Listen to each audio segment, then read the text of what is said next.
เดี๋ยวหัวเราฟังถูกเลยพอยังเฮ้ยเนี่ยมายัง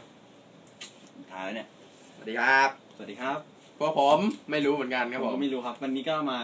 cover ได้นั่งเล่นอะไรอยากจะแบบให้คนในเฟซดูเกียนเพลงอะไรนะไม่มีตรงกลางแล้วกัน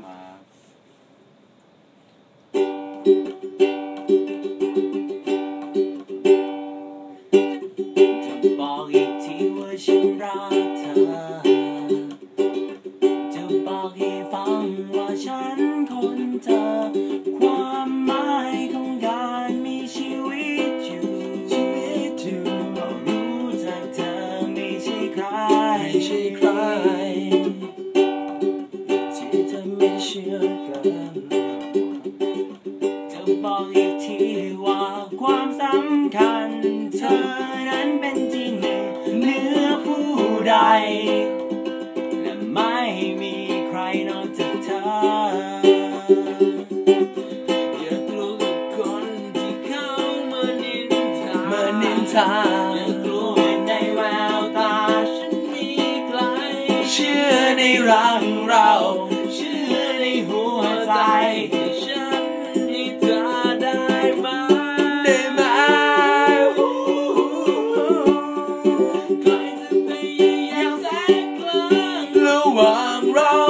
รู้ไว้นะว่าเขาไม่มีวันเข้ามาได้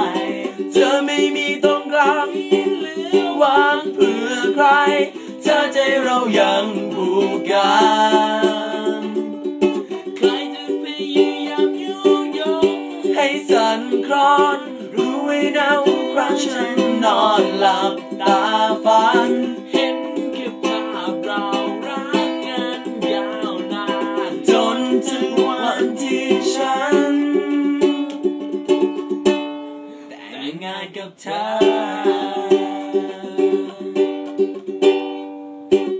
จะผิดระแวงกันทุกวีวันมันยิ่งทำให้ความสัมพันธ์มันเริ่มที่จะเจือจางหายไปแค่ไว้ใจกันได้ไหมเธออย่ากลัวกับคนที่เขามานินทาอย่ากลัวว่าในแววตาฉันมีใครในรักเราในหัวใจที่ฉันให้เธอได้ไหมNo No No ใครจะพยายามแทรกกลางระหว่างเรารู้ไว้นะว่าเขาไม่มีวันเข้ามาได้เธอไม่มีตรงกลางที่เหลือว่างเพื่อใครเธอใจเรายังผูกกันใครจะพยายามยกให้สั่นคลอนรู้ไว้นะทุกครั้งฉันนอนห